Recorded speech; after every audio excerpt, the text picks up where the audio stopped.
नमस्कार, मैं संदीप स्वागत करता हूं आपका कैरियर प्लैनेट की ऑनलाइन क्लासेस में। दोस्तों, आज मैं आपको बताने वाला हूं कंप्यूटर फंडामेंटल के बारे में। लेकिन आगे पढ़ने से पहले मेरी आपसे रिक्वेस्ट है कि अभी तक अगर आपने हमारे चैनल को सब्सक्राइब नहीं किया है तो प्लीज अभी कर लीजिए। चैनल को सब्सक्राइब करने के लिए दोस्तों आपको जाना होगा हमारे चैनल के अंदर और वहां पर आपको मिलेगा सब्सक्राइब बटन। आप इसे प्रेस कर चैनल को सब्सक्राइब कर सकते हैं, या आप जब भी हमारा कोई वीडियो देखें तो वीडियो के साथ जब वीडियो प्ले होता है तो उसके साथ नीचे सब्सक्राइब बटन आता है, जिसे आप क्लिक कर हमारे चैनल को सब्सक्राइब कर सकते हैं, या आप वीडियो के साथ दिए गए लाइक बटन या शेयर बटन के थ्रू आप इसे लाइक और शेयर भी कर सकते हैं। कंप्यूटर की जो दुनिया है उससे मैं आज परिचय करवाने वाला हूं। तो चलिए शुरू करते हैं। सबसे पहले बात आती है कि कंप्यूटर है क्या। आप सभी लोग जानते हैं कि कंप्यूटर एक इलेक्ट्रॉनिक डिवाइस है जो डेटा को इंफॉर्मेशन में कन्वर्ट करती है। अब बात आती है डेटा क्या होता है। तो डेटा संख्या, तथ्य और आंकड़ों को हम डेटा कहते हैं। Raw facts are known as data. Raw facts and figures are known as data. जैसे 50 है। अब ये 50 आप किसी से पूछेंगे 50 क्या है तो वो सीधे से एक ही जवाब देगा कि सर ये 50 तो एक नंबर है सर। तो वास्तव में 50 क्या है? रो फैक्ट। रो फैक्ट्स और फिगर्स को हम लोग क्या बोलते हैं? डेटा। लेकिन अगर इसी 50 के आगे आपने रुपीज लिख दिया तो that is called information. 50 rupees, 50 के बारे में आपको इंफॉर्मेशन मिल रही है। Data which convey the meaning is known as information. अर्थपूर्ण डेटा को, ऐसा डेटा जो मीनिंग को कन्वे करता हो, आपको कोई इंफॉर्मेशन देता हो, उन संख्याओं, उन तथ्यों, उन आंकड़ों को हम इंफॉर्मेशन कहते हैं। और कंप्यूटर हमारे लिए यही काम करता है। कंप्यूटर एक इलेक्ट्रॉनिक डिवाइस है जो डेटा को इंफॉर्मेशन में परिवर्तित करता है। अब बात आती है कि व्हाट इज कंप्यूटर। कंप्यूटर है क्या? तो अभी हमने सीखा कि कंप्यूटर इलेक्ट्रॉनिक डिवाइस है, लेकिन इसकी जो स्पेलिंग है COMPUTER, इसका अपना एक मीनिंग होता है दोस्तों। C stand for commonly, O for operated, M for machine, P for particularly, U for used for, T for trade, E for education, R for research. अब इसी चीज को हम हिंदी में भी सीख सकते हैं। C कॉमनली यानी सामान्य रूप से काम में आने वाली मशीन जो विशेष रूप से काम में आती है व्यापार में, शिक्षा में और अनुसंधान संबंधी कार्यों में। और इंग्लिश में जब हमको बोलना तो commonly operated machine, particularly used for trade, education, research. अब बात करते हैं जनरेशन ऑफ कंप्यूटर्स की। फर्स्ट जनरेशन में जो कंप्यूटर्स थे उनमें दोस्तों वैक्यूम ट्यूब का यूज होता था। सेकेंड जनरेशन के जो कंप्यूटर्स थे उनमें ट्रांजिस्टर्स का यूज होने लगा।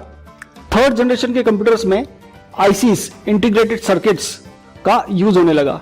इस तरह से फोर्थ जनरेशन के कंप्यूटर्स के अंदर माइक्रो प्रोसेसर का यूज हुआ, और अभी जो फिफ्थ जनरेशन चल रही है उसमें एडवांस माइक्रो प्रोसेसर का यूज होने लगा है।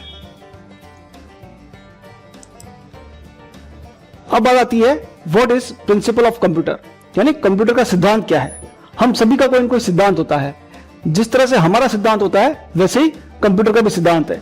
यह भी ठीक उसी तरह से काम करता है जिस तरह से हम और आप काम करते हैं। जैसे यदि आपसे कोई आपका नाम पूछे कि आपका नाम क्या है, तो आप अपना जो भी नाम बताएंगे उसका प्रोसेस क्या हुआ। सबसे पहले आपने क्वेश्चन को इनपुट किया, कान से आपके क्वेश्चन कान से इनपुट हुआ, फिर उसकी प्रोसेसिंग आपके दिमाग में हुई, आपने सोचा समझा और जवाब तैयार किया। जवाब तैयार होने के बाद आपके मुंह से जवाब निकला कि सर मेरा नाम ये है XYZ, जो भी आपका नाम है। तो ये जो प्रोसेस है पूरा, ठीक इसी तरह से हमारा कंप्यूटर भी काम करता है। इसमें भी इनपुट होता है। अब इनपुट के लिए इसके अलग अलग डिवाइसेस हैं। प्रोसेसिंग होती है, जिसे सोचना समझना वाली जो बात होती है वो प्रोसेसिंग वाला फैक्टर, वो भी इसमें होता है। फिर आउटपुट मिलता है, रिजल्ट मिलता है। और अगर आप भविष्य के लिए उसे स्टोर करना चाहते हैं तो इसमें स्टोरेज यूनिट भी होती हैं। तो ठीक ये कंप्यूटर ठीक वैसे ही काम करता है जैसे हम और आप काम करते हैं। अब बात आती है पार्ट्स ऑफ कंप्यूटर की। इसमें अलग अलग काम के लिए अलग अलग पार्ट होते हैं। जैसे हमारे लिए इनपुट करने के लिए कान है, प्रोसेसिंग के लिए हमारे पास दिमाग है, स्टोरेज के लिए भी हमारे पास दिमाग है, और आउटपुट डिवाइस के फॉर्म में हमारे पास मुंह है। तो ठीक इस तरह से अलग अलग कामों को करने के लिए हमारे पास अलग अलग भगवान ने आपको अलग अलग अंग दिए हैं, अलग अलग पार्ट्स दिए हैं बॉडी के। ठीक इस तरह से यहां भी अलग अलग कामों को करने के लिए अलग अलग पार्ट्स हैं। फर्स्ट जो हम बात कर रहे हैं वो है इनपुट डिवाइसेस। डिवाइसेस का मतलब है उपकरण। कंप्यूटर में इनपुट करने के लिए किन किन डिवाइसेस का हम लोग यूज करते हैं उसके बारे में हम लोग सीखते हैं। सबसे पहले दोस्तों बात करते हैं फर्स्ट इनपुट डिवाइस कीबोर्ड की। जैसा इसका नाम है कीबोर्ड, की मीन्स चाबी, यानी ये कंप्यूटर की चाबी है दोस्तों।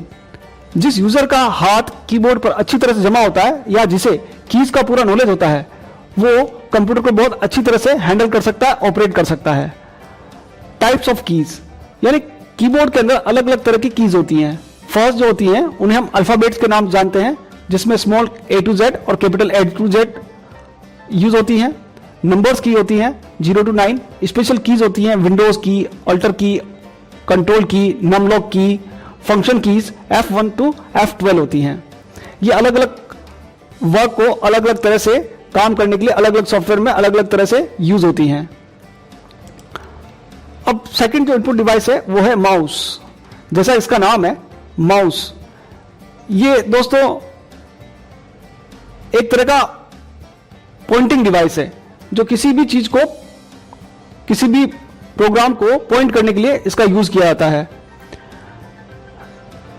माउस तीन तरह के जनरली मार्केट में मिलते हैं। एक होता है ऑप्टिकल माउस, एक ट्रैकबॉल माउस, एक वायरलेस माउस। इस माउस में तीन तरह के बटन होते हैं दोस्तों। जो लेफ्ट बटन होता है वो किसी भी प्रोग्राम को ओपन करने के लिए यूज में लिया जाता है। आप जिस प्रोग्राम को ओपन करना चाहते हैं उस प्रोग्राम के ऊपर अपना कर्सर ले जाएं, माउस पॉइंटर ले जाएं और फिर डबल क्लिक करें तो लेफ्ट क्लिक से दोस्तों डबल क्लिक किया जाता है। इस तरह से राइट बटन जो है वो सिंगल क्लिक करने के लिए यूज में लिया जाता है, और सिंगल क्लिक किसी भी प्रोग्राम की प्रॉपर्टीज को एक्सेस करने के लिए यूज में लिया जाता है। इसी तरह से स्क्रॉल बटन, माउस के बीच में ये जो गिरी टाइप होता है उसको हम स्क्रॉल बटन कहते हैं। पेज अप और पेज डाउन करने के लिए इसका यूज किया जाता है। तो माउस में तीन बटन जनरली यूज में लिए जाते हैं, first left button, right button और स्क्रॉल बटन। माउस के साथ ही एक टर्म और जुड़ी हुई दोस्तों, ड्रैग एंड ड्रॉप, यानी किसी भी चीज को एक जगह से उठाकर दूसरी जगह पर ले जाने के लिए ड्रैग एंड ड्रॉप जो टेक्निक है वो भी माउस के साथ जुड़ी हुई है। अगला जो इनपुट डिवाइस है वो है जॉयस्टिक, जो जनरली वीडियो गेम्स वगैरह के अंदर यूज में आता है। अल्ट्रासाउंड मशीन्स के अंदर भी जॉयस्टिक का यूज किया जाता है। Next scanner, memory card reader, debit card, credit card reader, ये सारे भी इनपुट डिवाइसेस के ही एग्जाम्पल हैं। इस तरह से बार कोड रीडर, जो आपने मॉल्स वगैरह में देखा होगा कि किसी भी प्रोडक्ट की MRP को एक्सेस करने के लिए, उसको स्कैन करने के लिए इस तरह की एक मशीन का यूज होता है जिसे हम बार कोड रीडर के नाम से जानते हैं। अगला जो इनपुट डिवाइस आ रहा है वो है MICR machine, magnetic ink character recognition. ये जो मशीन होती है दोस्तों ये जनरली बैंकों में यूज होती है, और चेक के अंदर आपने सुना होगा माइकर चेक, उसमें एक नंबर होता है स्पेशल, उस माइकर चेक के अंदर जो नंबर है उस नंबर को ये मशीन अपने आप रीड करती है और उसे डिजिटल फॉर्म में यानी कंप्यूटर की भाषा में कन्वर्ट करने के लिए इसका यूज किया जाता है। अगले जो इनपुट डिवाइस है वो है OCR machine, optical character recognition. जैसा इसका नाम है कैरेक्टर, ये कैरेक्टर को पढ़ती है और उसे डिजिटल फॉर्मेट में कन्वर्ट करती है।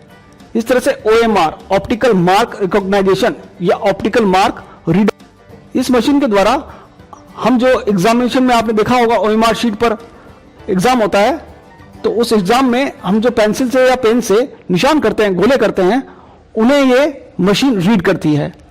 ऑप्टिकल मार्क रीडर या ऑप्टिकल मार्क रिकॉग्नाइजेशन, तो तीन मशीन है, MICR मशीन, OCR मशीन और OMR मशीन। इस तरह से इनपुट डिवाइस के अंदर ही वेब कैमरा, माइक्रोफोन, ये सारी चीजें इनपुट डिवाइस के अंदर ही यूज होती हैं।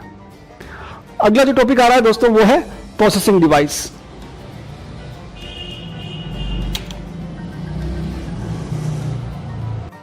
चलिए अब बात करते हैं प्रोसेसिंग डिवाइस की। प्रोसेसिंग डिवाइस में सबसे इंपॉर्टेंट और सबसे ज्यादा काम में आने वाला जो पार्ट है वो है सीपीयू, सेंट्रल प्रोसेसिंग यूनिट। जैसा इसका नाम है, केंद्रीय संसाधन इकाई, यानी ये हमारे कंप्यूटर का एक तरह से ब्रेन होता है। जैसे ही आपने इसका नाम सुना और आपके दिमाग में इस तरह का एक पिक्चर इमेज बन गई होगी। तो सीपीयू, जिसे हम प्रोसेसर, माइक्रो प्रोसेसर के नाम से भी जानते हैं, वास्तव में इस यूनिट के अंदर लगा होता है। इस यूनिट को हम सीपीयू नहीं कहते, इस यूनिट को सिस्टम यूनिट या कैबिनेट कहा जाता है। तो फिर सीपीयू किसे कहते हैं? सीपीयू कहां होता है? सीपीयू इस डब्बे के अंदर लगा होता है। अगर आप देखें, सीपीयू इस तरह का होता है और वो मदरबोर्ड पर, अभी मैं बताऊंगा आपको, मदरबोर्ड पर लगा होता है। तो इस डब्बे के अंदर क्या होता है? यदि आप इस डब्बे के अंदर देखेंगे, जिसे हम कैबिनेट या सिस्टम यूनिट बोल रहे हैं, तो उसमें कई चीजें लगी होती हैं। एक पावर सप्लाई होती है, जिसे हम SMPS, switch mode power supply कहते हैं, जो कंप्यूटर को पावर देने के लिए यूज में ली जाती है। इस तरह से ये जो आप देख रहे हैं बहुत सारी चीजें, उनमें जो आप ये इधर से देख रहे हैं, ये वाला पार्ट, उसको हम बोलते हैं मदरबोर्ड। इस तरह से इसमें हार्ड डिस्क लगी होती है, फ्लॉपी ड्राइव, आजकल तो बंद हो गई, पहले फ्लॉपी ड्राइव भी यूज होती थी, सीडी रोम या डीवीडी रोम लगी होती है, कार्ड्स होते हैं अलग अलग तरह के, sound card, VGA card, game card, इस तरह के अलग अलग चीजें होती हैं। पावर सप्लाई के लिए केबल्स होती हैं, इस तरह से डाटा को कम्युनिकेट करने के लिए डेटा केबल्स होती हैं, जिन्हें बसेस कहा जाता है। आजकल साटा केबल्स लगने लग गई हैं। तो इस तरह की बहुत सारी चीजें इस सिस्टम यूनिट के अंदर होती हैं। इसलिए इस पूरी सिस्टम यूनिट को हम लोग सीपीयू नहीं कह सकते। सीपीयू तो वास्तव में एक छोटा सा इस तरह से पार्ट होता है जो कंप्यूटर के ब्रेन की तरह बिहेव करता है। कंप्यूटर का ये दिमाग होता है। इस सीपीयू के अंदर ये सीपीयू जो होता है, ये मदरबोर्ड पे लगा होता है। ये मदरबोर्ड है। मदरबोर्ड क्या है? तो मदरबोर्ड एक पीसीबी, प्रिंटेड सर्किट बोर्ड है, जिसके ऊपर सारे यहां पर आप देख रहे हैं अलग अलग चीजें लगी होती हैं। तो यहां पर इस जगह पर लगता है सीपीयू, ये उस सीपीयू लगाने की जगह है। अब ये जो केबल्स हैं वो अलग अलग तरह की केबल्स होती हैं, जिन्हें मैंने बताया आपको कि आईडी केबल कहा जाता है। इस तरह से आजकल लेटेस्ट टेक्नोलॉजी में साटा केबल्स का यूज होने लगा है। सीपीयू के दो पार्ट होते हैं, एक कहलाता है एएलयू, दूसरा कहलाता है CU. ALU stand for arithmetic logical unit, CU stand for control unit. ALU जैसा इसका नाम है, अर्थमेटिक और लॉजिकल कैलकुलेशंस को परफॉर्म करने के लिए सीपीयू का एएलयू वाला जो डिपार्टमेंट है वो रेस्पॉन्सिबल होता है। Arithmetic means addition, subtraction, multiplication, division, और logical greater than, less than, greater than equal to, less than equal to, not equal to आदि जो ऑपरेशंस होते हैं वो सभी एएलयू के अंडर कंट्रोल में होते हैं। इस तरह से सीयू जो होता है वो कंट्रोल यूनिट की तरह बिहेव करता है और कंप्यूटर के जितने भी रिसोर्सेज है, जितने भी पार्ट्स लगे हैं, memory, hard disk, printer, scanner, जितना भी आप काम करते हैं, आप जो माउस से क्लिक करते हैं, वो सारा का सारा रिसोर्स मैनेजमेंट का काम इस सीयू के द्वारा किया जाता है, जिसे हम कंट्रोल यूनिट कहते हैं। यानी सीपीयू के दो पार्ट हैं, एएलयू और सीयू। आगे बढ़ते हैं, अब बात आती है मेमोरी की। तो दोस्तों, मेमोरी कंप्यूटर के अंदर दो तरह की यूज होती हैं। एक होता है प्राइमरी मेमोरी, सेकंड होती है secondary memory. First primary memory जो होती है उसके भी दो पार्ट हैं, उसमें आता है रैम और रोम, जो आपने पहले भी सुन रखा होगा। इस तरह से सेकेंडरी मेमोरी जो होती है उसमें magnetic tape, optical disk, hard disk, floppy disk, बहुत सारी चीजें यूज होती हैं। मेमोरी का सीधा सा मीनिंग होता है ये आपके डाटा को स्टोर करने का काम करती हैं। फर्स्ट हम बात करते हैं रैम की। जैसा इसका नाम है, रैम, राम नहीं बोलना है दोस्तों, रैम बोलना है। कंप्यूटर टर्मिनोलॉजी में इसे रैम कहा जाता है। रैम का फुल फॉर्म है रैंडम एक्सेस मेमोरी। रैंडम, जिसमें रैंडम वर्ड का मीनिंग होता है बिना क्रम के, बिना ऑर्डर के। आप किसी सीक्वेंस में डेटा को एक्सेस नहीं करते हैं तो उसे बोलते हैं रैंडमली एक्सेस करना, यानी रैंडम एक्सेस। एक्सेस का मतलब to get the information. Computer memory के अंदर जो इंफॉर्मेशन आप स्टोर करते हैं उसे बिना क्रम के एक्सेस करना। रैम में स्टोर डाटा को आप रीड और राइट दोनों कर सकते हैं। ये इसकी एडवांटेज है कि आप रैम में जो भी डाटा स्टोर करेंगे उसे आप रीड भी कर सकते हैं और राइट भी कर सकते हैं। इस तरह से इसमें स्टोर डाटा पावर ऑफ होने पर, यानी लाइट चली जाए या पावर ऑफ हो जाए, तब जो रैम में आपने डाटा स्टोर किया है वो रिमूव हो जाता है। और सबसे मोस्ट इंपोर्टेंट जो इसकी विशेषता कह लीजिए वो है कि ये वर्सेटाइल मेमोरी है, यानी चेंजेबल है। आप बार बार इसमें जो कंटेंट होते हैं वो बार बार चेंज होते रहते हैं। जैसे हमारे दिमाग में हम बैठे कहीं होते हैं और दिमाग में कई चीजें चलती हैं, विचार आते रहते हैं, जाते रहते हैं। ठीक इस तरह से जिस तरह से आपके दिमाग के अंदर विचार बदलते रहते हैं, ठीक इस तरह से रैम के अंदर भी जो कंटेंट होते हैं वो बार बार चेंज होते रहते हैं। इसलिए इस तरह की मेमोरी को वर्सटाइल मेमोरी, यानी रैम जो है वो वर्सटाइल मेमोरी है, चेंजेबल मेमोरी है। दूसरा होता है रोम, जैसा इसका नाम है, रीड ओनली मेमोरी। जो इस मेमोरी में एक बार आपने डाल दिया वो फिक्स हो जाता है। इसमें स्टोर डाटा को केवल रीड कर सकते हैं, डू नॉट राइट। इसमें रीड और राइट दोनों चलता है रैम में, इसमें केवल रीड कर सकते हैं। रोम में स्टोर डाटा पावर ऑफ होने पर रिमूव नहीं होता। ये ठीक वैसे ही काम करता है जैसे हमारे साथ होता है। हमारा नाम हम कभी नहीं भूलते हैं, एक बार हमको बता दिया हमारा एड्रेस ये, हमारा नाम ये, तो वो हमारे रोम में स्टोर हो जाता है, फिर वो कभी डिलीट नहीं होता। ठीक इस तरह से बहुत सारी चीजें होती हैं। जब हम सुबह से शाम तक बहुत सारी चीज देखते हैं, सुनते हैं, तो कुछ चीजें तो हमें याद रहती हैं और कुछ चीजें हम भूल जाते हैं। तो जो चीजें हम भूल जाते हैं वो हमारे रैम में रहती हैं, और जो हम परमानेंट हो जाती हैं वो हमारे रोम में आ जाती हैं।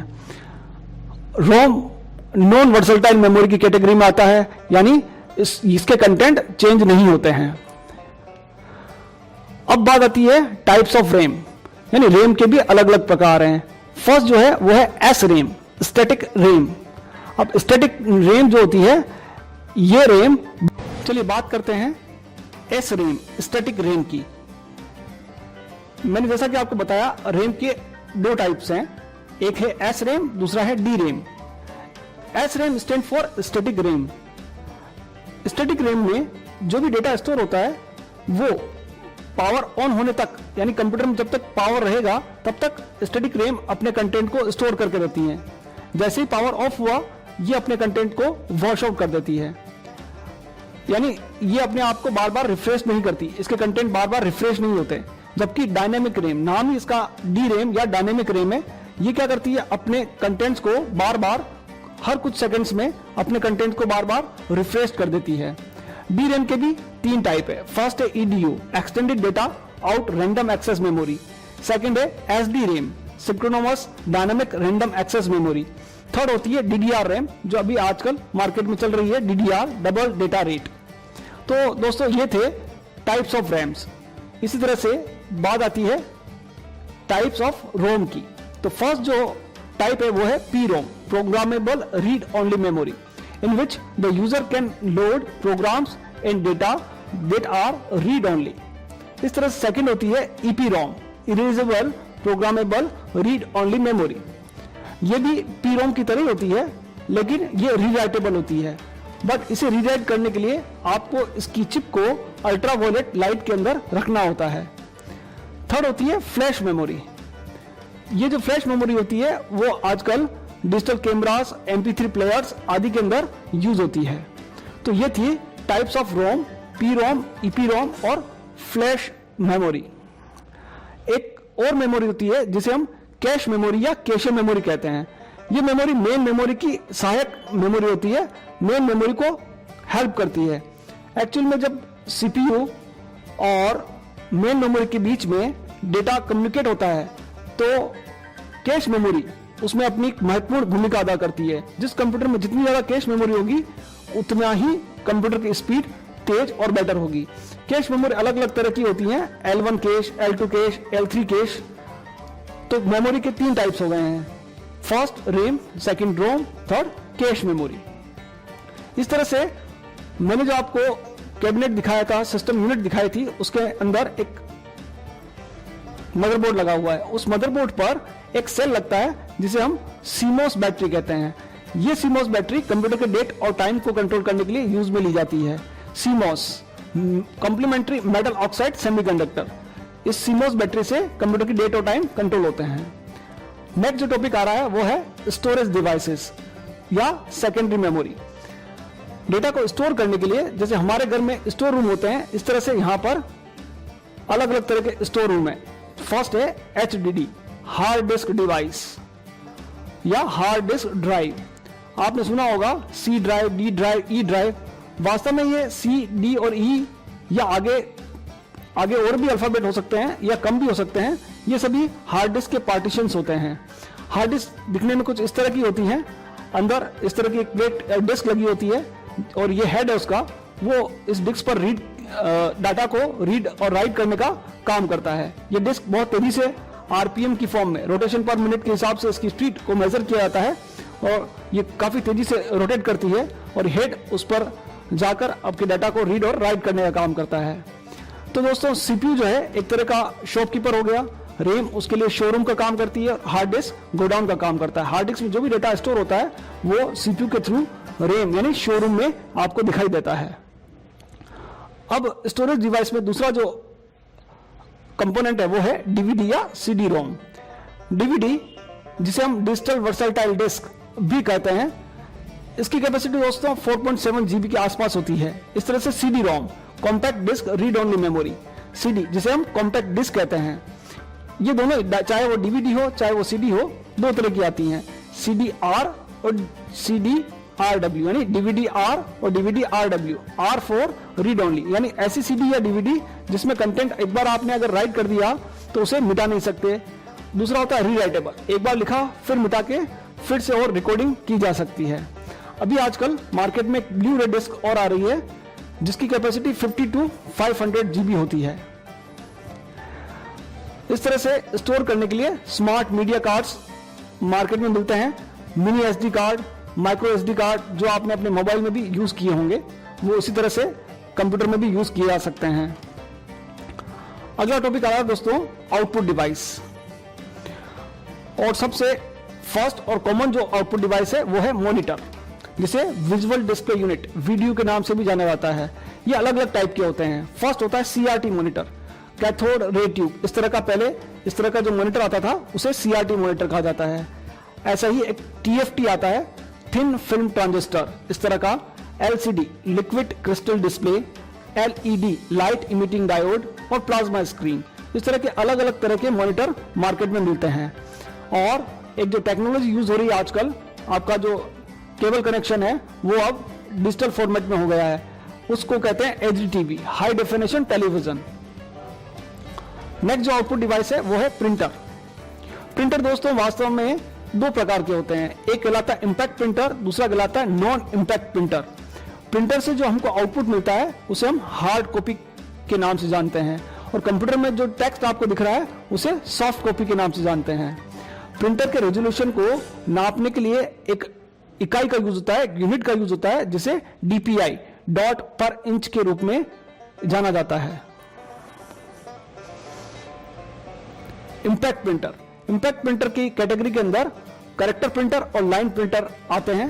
कैरेक्टर प्रिंटर के अंदर आता है डॉट मैट्रिक्स, जो आपके घरों में नल के बिल, लाइट के बिल आते हैं, जो ऐसे प्रिंटर जो dot dot dot dot printing करते हैं वो सारे प्रिंटर डॉट मैट्रिक्स प्रिंटर कहलाते हैं। ये काम करते वक्त काफी आवाज करते हैं। डेसीविल प्रिंटर भी इस तरह का होता है, इसमें व्हील लगा होता है और वो प्रिंट करता है।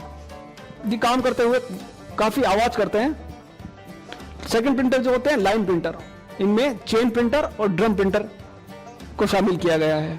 प्रिंटर की जो स्पीड होती है दोस्तों उसे मेजर करने के लिए एक यूनिट है जिसको पीपीएम, पेज पर मिनट कहा जाता है।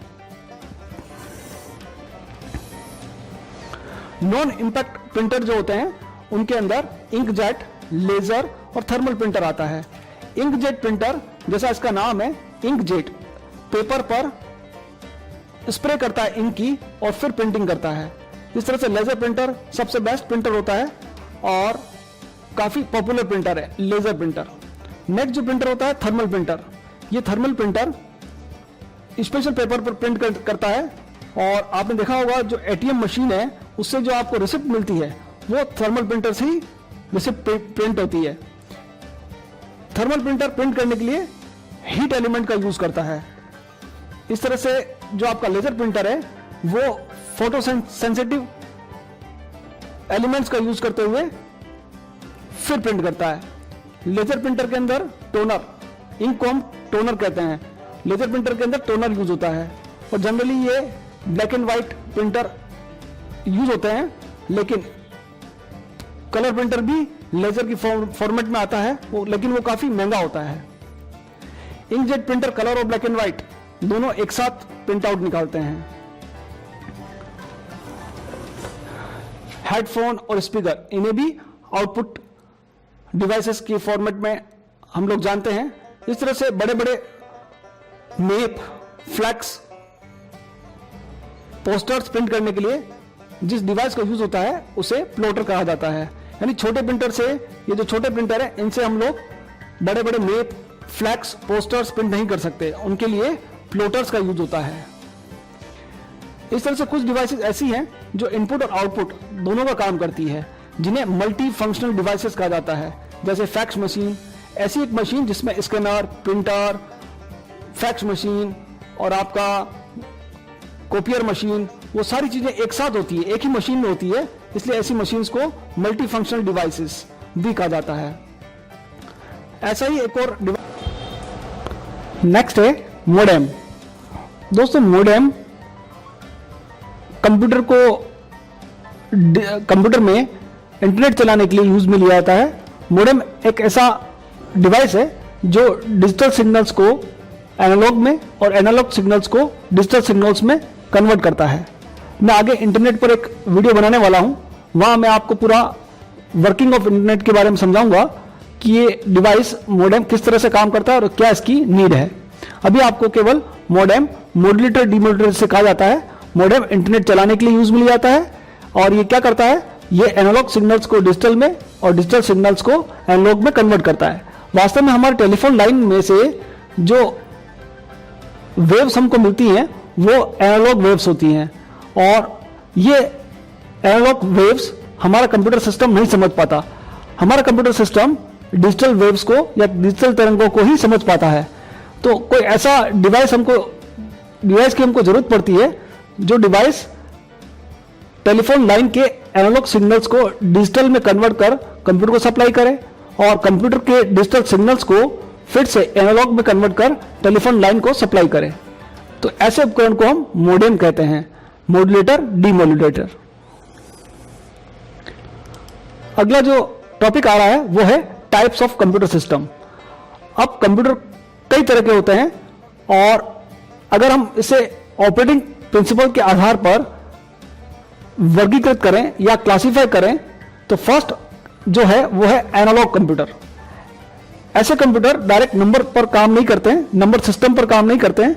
ऐसे कंप्यूटर्स का यूज वोल्टेज, टेम्परेचर, करंट आदि को मेजर करने के लिए किया जाता है। सेकंड जो कंप्यूटर है वो है डिजिटल कंप्यूटर्स, जिन्हें हम और आप अच्छी तरह से जानते हैं। थर्ड जो कैटेगरी है वो है हाइब्रिड कंप्यूटर्स।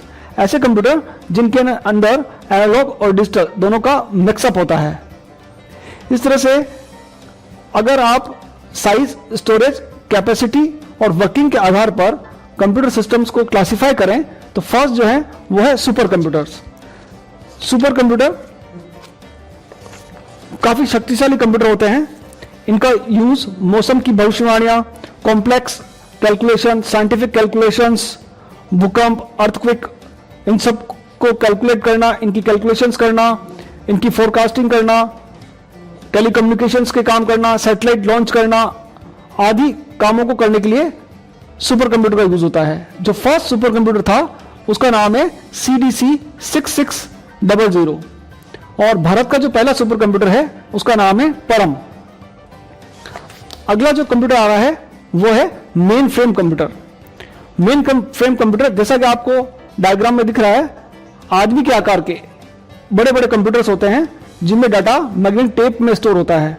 ये मेन फ्रेम कंप्यूटर्स बहुत बड़े डाटा को स्टोर करने के लिए यूज में लिए जाते हैं। काफी महंगे होते हैं और बड़े बड़े ऑर्गेनाइजेशंस इनका यूज करते हैं। इस तरह से जो नेक्स्ट कंप्यूटर है वो है मिनी कंप्यूटर। नाम भले ही दोस्तों इसका मिनी है, लेकिन आप देख रहे होंगे डायग्राम में कि किस तरह का ये दिखाई देता है। जिन लोगों की कस्टम एप्लीकेशंस होती हैं, जैसे कोई सीमेंट प्लांट है, वहां पर कंप्यूटर यूज किया जाता है, तो वहां हमारे तरह डेस्कटॉप कंप्यूटर यूज में नहीं लिए जाते। वहां पर स्पेशल उनके काम को करने के लिए ही कंप्यूटर्स को यूज में लिया जाता है। तो ऐसे जो कंप्यूटर्स हैं उन्हें मिनी कंप्यूटर्स कहा जाता है। नेक्स्ट जो कंप्यूटर हैं उन्हें हम पर्सनल कंप्यूटर, पीसी या माइक्रो कंप्यूटर के नाम से जानते हैं। इनके कई नाम हैं, desktop, notebook, tablet PC, hand held computers. इन्हें PDA, पर्सनल डिजिटल असिस्टेंट के नाम से भी जाना जाता है। इस तरह के नोटबुक जिसे आप लैपटॉप के नाम से भी जानते हैं इस तरह से मोबाइल पे जब हम चलाते हैं, मोबाइल चलाते हैं, उसे भी हैंड हेल्ड कंप्यूटर सिस्टम कहा जाता है। इस तरह से टेबलेट पीसी आता है जिसमें कॉम्पैक्ट या कस्टम एप्लीकेशंस रन की जाती हैं, उन्हें टेबलेट पीसी के नाम से जाना जाता है। कंप्यूटर की जो भाषा है दोस्तों, उस भाषा को हम बाइनरी कहते हैं, लैंग्वेज। लैंग्वेज जैसे हमारी और आपकी एक भाषा है, उसी तरह से कंप्यूटर की भी एक भाषा है। टू कम्युनिकेट विद कंप्यूटर्स, अगर आपको कंप्यूटर से बातचीत करनी है तो कंप्यूटर की भाषा आनी चाहिए। तो कंप्यूटर की जो भाषा है वो है बाइनरी। बाइनरी भाषा में ही कंप्यूटर काम करता है। इस बाइनरी भाषा में दो ही अक्षर होते हैं, दो ही अल्फाबेट्स होते हैं। जैसे हमारी भाषा के अंदर अ आ ई है, ABCD है, उसमें 26 लेटर्स होते हैं। उस तरह से इस बाइनरी के अंदर केवल दो ही, 0 और 1 ही होता है। यूनिट्स इन कंप्यूटर, कंप्यूटर में जो साइज है, जो कैपेसिटी है, उसको मेजर करने के लिए इकाई का यूज होता है, यूनिट का यूज होता है, जिसे हम बाइट के नाम से जानते हैं। 1 बाइट दोस्तों 8 बिट से मिलकर 1 बाइट बनती है। उस तरह से 1 बाइट के अंदर 1 कैरेक्टर जो होता है उसे हम 1 बाइट कहते हैं। 1024 बाइट्स मिलकर 1 किलोबाइट बनती है। जैसे 1 किलो में 1000 ग्राम होते हैं, उस तरह से 1024 बाइट्स मिलकर 1 किलोबाइट बनाती हैं। उस तरह से 1024 किलोबाइट मिलकर 1 मेगाबाइट बनाती हैं। 1024 मेगाबाइट मिलकर 1 GB गीगाबाइट बनाती हैं। 1024 गीगाबाइट मिलकर 1 TB टेराबाइट बनाती हैं। हार्डवेयर, यानी अगर आपसे कोई पूछे कि हार्डवेयर किसे कहते हैं, तो कंप्यूटर के अंदर जितने भी पार्ट्स जिन्हें हम टच कर सकते हैं, all visible and touchable parts of a computer system is known as hardware. जिन्हें आप टच कर सकते हैं वे सारे पार्ट्स कंप्यूटर सिस्टम के हार्डवेयर कहलाते हैं। जैसे आपका monitor, printer, scanner, keyboard, mouse, सारी चीजें हार्डवेयर की कैटेगरी में आती हैं। सॉफ्टवेयर, ऐसे सारे प्रोग्राम जो कंप्यूटर के अंदर चलते हैं उन्हें हम सॉफ्टवेयर कहते हैं। सॉफ्टवेयर जो होते हैं वो सेट ऑफ इंस्ट्रक्शंस, निर्देशों के समूह होता है। सेट ऑफ इंस्ट्रक्शंस या set of programs are known as software. दोस्तों, अगर आपको ये वीडियो अच्छा लगा हो, उपयोगी लगा हो, तो इसे जरूर लाइक करें, अपने दोस्तों को बताएं, शेयर करें और हमारे चैनल को सब्सक्राइब करना ना भूलें। Thank you so much. अगर दोस्तों आपको हमारा वीडियो अच्छा लगा हो